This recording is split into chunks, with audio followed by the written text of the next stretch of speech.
Great article by Lord Dragon, which was released on February 17th of just last month. Suppression hearings over the security interruptions by the federal government in the pretrial hearings of the Guantanamo 4 charge for the 9/11 attacks. John Ryan wrote the article, and I'm going to be putting it in the description. So let's get right to it. Coordination between the CIA and the FBI investigators those responsible for the 9/11 attacks returned to center stage in Guantanamo Bay this week as court resumed its search of accountability for those who allegedly planned the worst ever foreign attacks on U.S. soil. Retired FBI Special Agent James Fitzsimmons testified that he partnered with CIA personnel in early interrogations of two of the 9/11 defendants while the men were still held by Pakistani authorities after their April 2003 capture.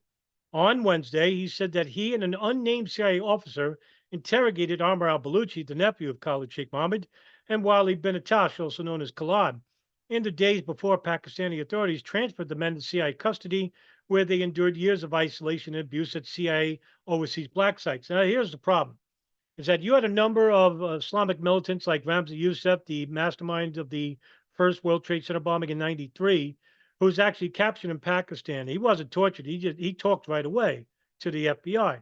Now, you also had Abdul Hakim Murad.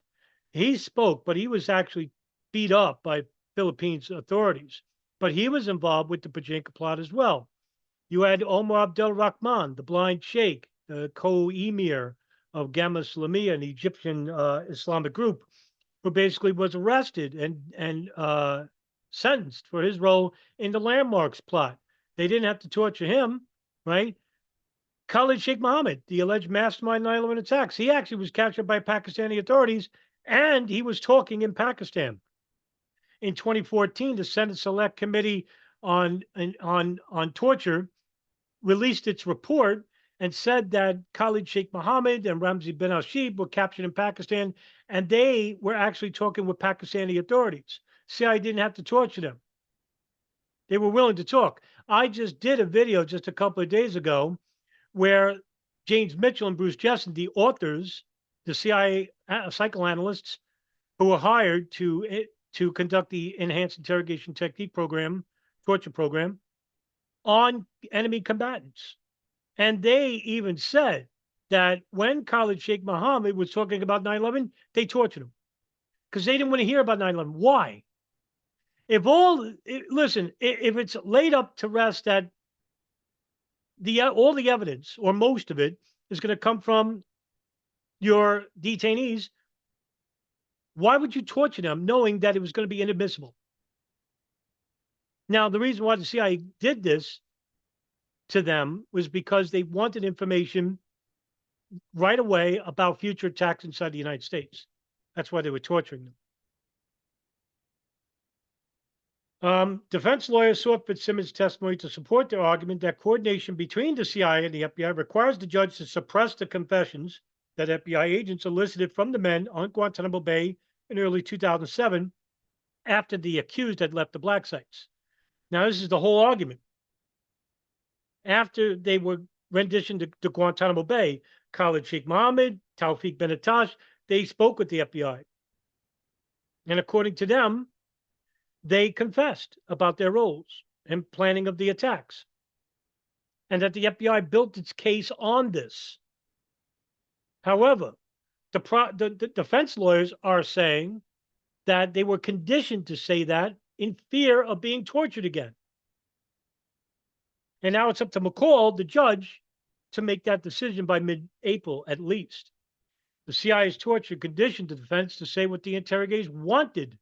Defense lawyers claim the FBI built upon the fruits of the torture they further assert in building its criminal case against the four defendants, who also include the accused 9/11 plot mastermind Khalid Sheikh Mohammed. James Connell, al-Baluchi's lead lawyer, questioned Fitzsimmons throughout the hearings Wednesday and Thursday. He told reporters outside the court that the testimony helped establish the cradle-to-grave nature of the FBI-CIA joint effort, dismantling the myth that the FBI was removed from the rendition program. He also claimed the program was useless and horribly unnecessary, pointing to CIA cables documenting early interrogations in Pakistan that showed the detainees were cooperating to various extents prior to entering the black sites. Several of those documents were displayed in court. One CIA cable noted of al-Baluchi, when asked direct questions, he generally responds with information.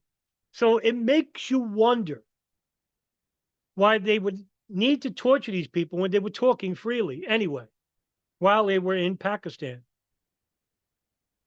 You know, it's frustrating because you wonder if just like, are they that stupid? Are they that ignorant? Are they that brutal? Could be a combination of all. Maybe I'm giving them too much credit that they wanted to torture these people as revenge, and they didn't give a shit what they had to say about 9/11 because they themselves were breaking the law. Because in the year 2000, it was the CIA running an illegal operation with Saudi intelligence monitoring two Al Qaeda subjects, Khalid al Mihdhar and Wafa Hasbi, while they were living in San Diego and Los Angeles. They didn't tell the FBI about that or the State Department. Prosecutors have portrayed the coordination between the FBI and CIA as a natural and necessary response to the attacks that many of the government feared would be followed by even worse strikes. That's what they believe. That's not based on anything. And if you read the Senate Select Committee on Torture in 2014, which they did a movie on, The Report, with Adam Driver playing Daniel Jones, who co-authored the report, it basically says that the CIA basically were lying, that they didn't stop any plots, and that there weren't any future plots. Now, if we go by the documentary record, Al Qaeda split in two after the 9/11 attacks. Some of bin Laden's family went with him to Waziristan and then later Pakistan, and bin Laden's wife and son Saad bin Laden went to Iran, where they were placed under house arrest. Later on, Iran basically tried to make a deal with the United States saying, hey, we can hand over Saad bin Laden to you. And the United States said, no, we're not interested. And I think the reason why they did that was so that they could say, hey, Al Qaeda's in Iran. That's who they're supporting. And nothing could be further than the truth. Iran doesn't support Al Qaeda based on ideological differences alone. They contend that incriminating statements given to FBI agents on Guantanamo Bay in early 2007 were made voluntarily, were not products of torture. Prosecutors have said those statements are critical to the case they hope to one day present to a jury of military officers in a trial that could eventually result in the death penalty for the accused. The judge, Air Force Colonel Matthew McCall, is in the midst of a 4-week session intended to stretch into March and resume for 5 weeks in mid-April. He intends to complete testimony from both defense and government witnesses over the contested statements during these sessions. He told the parties that they may rule on whether to suppress the FBI statement prior to his retirement later this year. If McCall declines to rule, defense lawyers have said they have dozens of additional witnesses to support their case for suppression. Now, if that's the whole, if the FBI basically has just the 2007 confessions, they're in trouble. Because if McCall rules against that, they have nothing.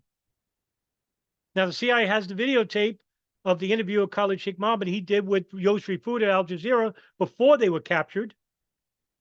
Yoshri Fuda from Al Jazeera co-authored a book with Nick Fielding, who I interviewed on my show, Masterminds Etc., that talked about Khalid Sheikh Mohammed confessing to Yoshri Fuda with Ramzi bin al-Shibh at his side, talking about how they orchestrated the planes operation and provided logistical support and financial support to the operatives involved. This is before they were captured. According to Nick Fielding, that the CIA has that tape. The recollections offered by Fitzsimmons this week of decades-old experiences were occasionally hazy and made more difficult to parse in a public forum due to the case's unique national security concerns. Over 3 direct examinations on Wednesday, exchanges between defense attorneys and Fitzsimmons triggered the courtroom security protocol, setting off a flashing red light and interrupting the public feed to the viewing gallery 9 times. As has happened repeatedly in prior sessions, the prosecution asked the court security officer to cut the feed either because of concerns the discussion would stray to classified matters or because the government has asserted a national security privilege over the information. Prosecutors can request the interruption or be directed to do so by a remote entity from the Intelligence Committee via tablet. And this is where the frustration sets in for the Judge McCall, because he's not running the show. It's the federal government and the CIA.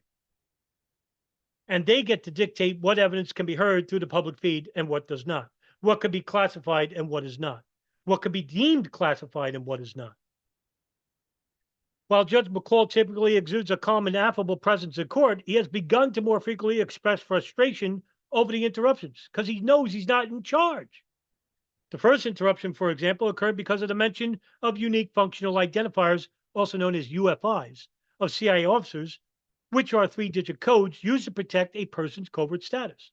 The government's managing trial counsel, Clay Trivett, said after a 50-minute delay that any use of the UFIs for CIA personnel involved in the Pakistani interrogations would have to take place in a closed session. Why? The UFI is protecting the name anyway. And look what McCall says. Isn't that why we have UFIs? So that we could use UFIs in open court? Saying it might make sense for him to require lawyers from the intelligence community to come to court. Why not? I don't want to yell at you, but sometimes I feel like I should yell at somebody. McCall is saying, now when the judge is saying this, there's problems. Right? There's problems here.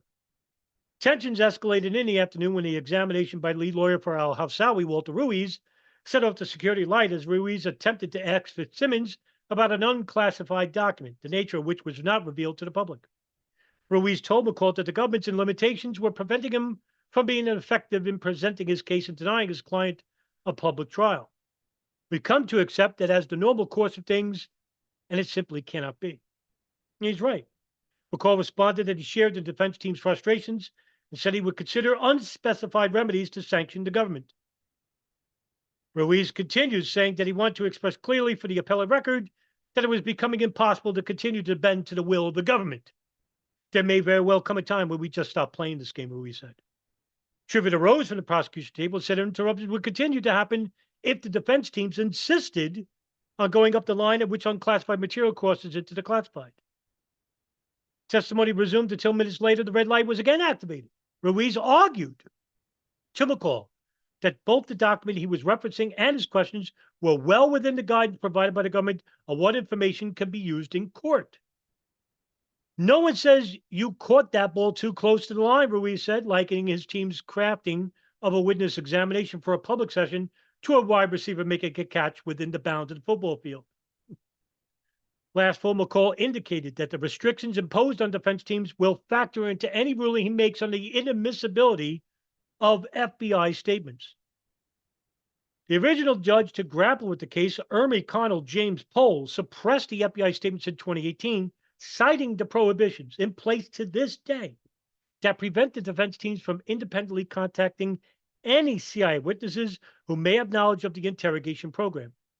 His successor, Marine Colonel Keith Perella, reversed Pohl in 2019 and ordered the defense teams to present the case why the statement should be suppressed. Suppression hearings commenced in September of 2019, presided over by the third judge in the case, Air Force Colonel Shane Cohen. His retirement in March of 2020 and delays forced by the COVID-19 pandemic resulted in McCall basically overseeing the crucial battle. And what a battle it is to get this stuff suppressed. Since hearings resumed last fall after a lengthy and unsuccessful attempt at plea deals, old wars have been waged anew.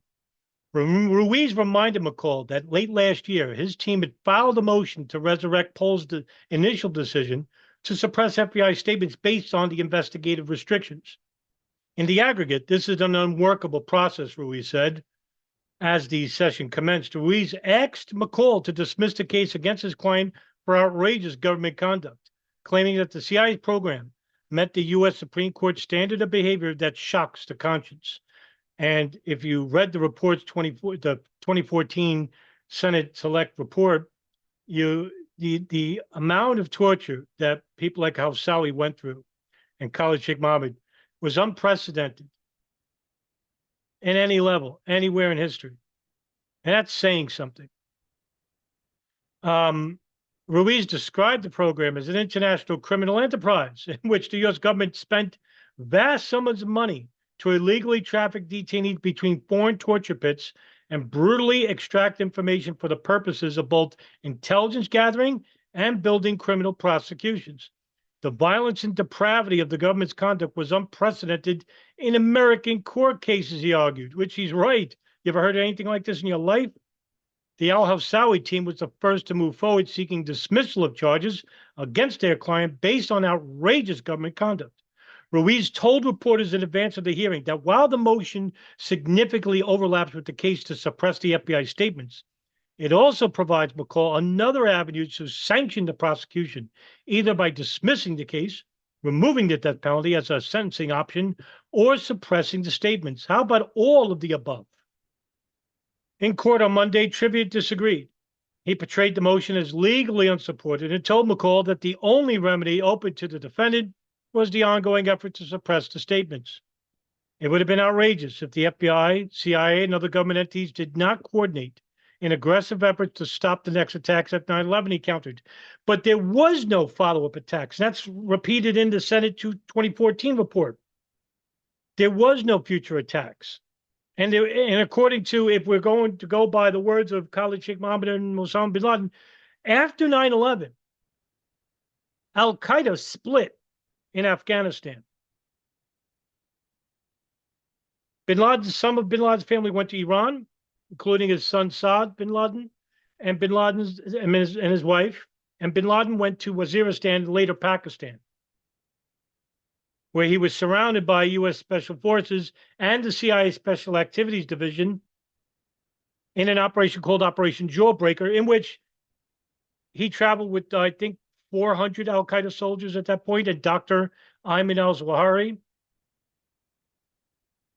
And then the leader of the operation, Gary Bernstein, called for 200 more special operations soldiers to basically block off the back entrance into Pakistan, and he was told no. So bin Laden went to Pakistan and lived for another 10 years. There's a reason for this. According to Gary Bernstein, CIA, Operation Jawbreaker leader, basically said in his book, Operation Jawbreaker, that it was basically for the threat of Al-Qaeda to exist because the U.S. invasion of Iraq was next. And that the soldiers couldn't go to Pakistan because there's a bigger issue, Iraq.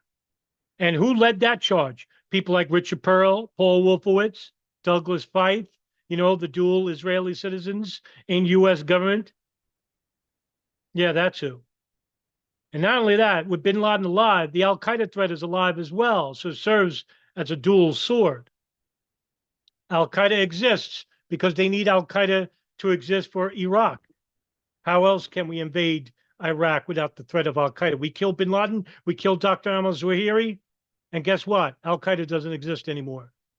And now we can't invade other countries like Syria and Libya and use those proxy forces to overthrow those governments.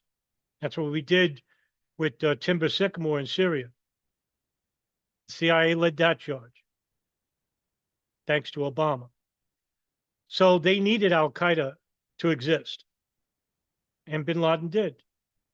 And with bin Laden's family in Iran, you could point to Al-Qaeda in Iran, even though they were under house arrest. And Iran basically wanted to hand over the family members to the U.S. government, as per a Times article in 2007. Ruiz's presentation on Monday to establish outrageous conduct was largely opaque to those who viewed from the public gallery. He presented dozens of documents to McCall pertaining to the conditions of al-Hawsawi's confinement that were neither shown to the public monitors nor described in any meaningful detail. Ruiz claimed the restrictions were intended to hide the government's dirty secrets rather than protect national security. What do you think?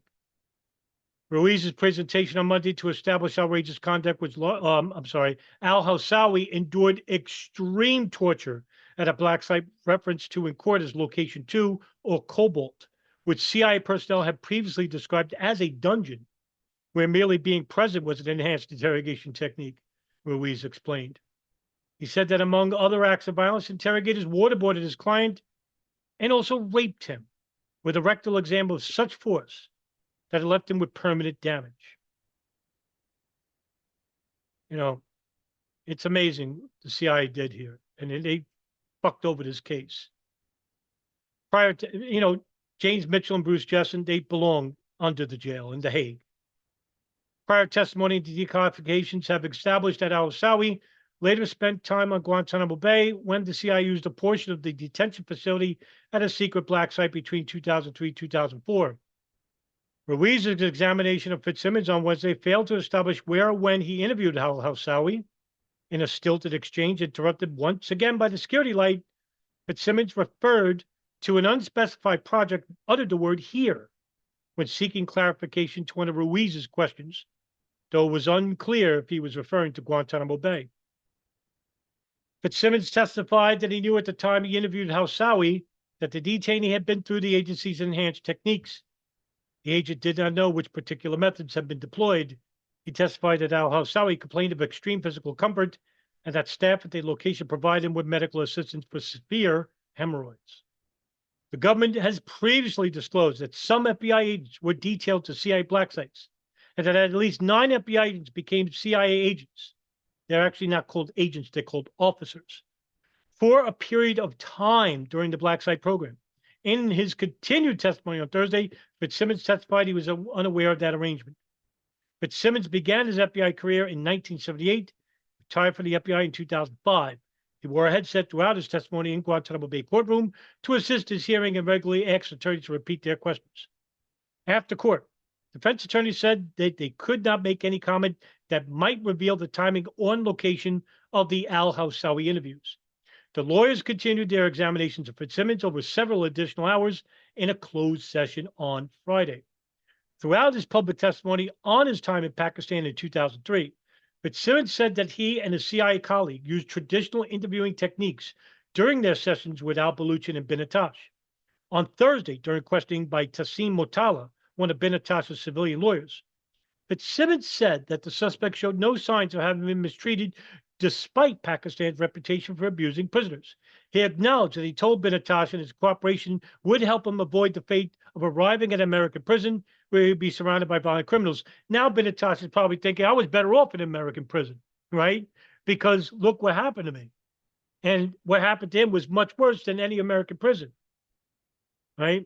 Doesn't that sound like a threat? Mottola, who conducted the examination from the court's remote hearing room in Virginia, asked. No, Fitzsimmons responded as a statement of reality. Dr. James Mitchell, one of the two, other is Bruce Jessen, CIA contract psychologist who played a lead role in developing the CIA's interrogation program, began his testimony on Monday of the second week of the hearing. He first testified in January 2020. I did an article about his hearing not a couple of days ago. At the start of court on Wednesday, Trivet revealed that Fitzsimmons was, in fact, one of 2 FBI agents detailed to the Guantanamo Bay black site to debrief al-Hausawi and other CIA detainees held there. He told McCall that this fact had earlier been declassified by the government, but did not make it into the classification guidance for examining the witness in the open session. It is unacceptable, Trivial said of the error, adding that he took full responsibility. Multiple lawyers from the defense teams rose to tell McCall that the government's error had prevented the public from learning important facts about the FBI's role in the black site program, for which the FBI continually over the years denied that they were a part of, meanwhile they were a part of. The harm has been done, Ruiz said.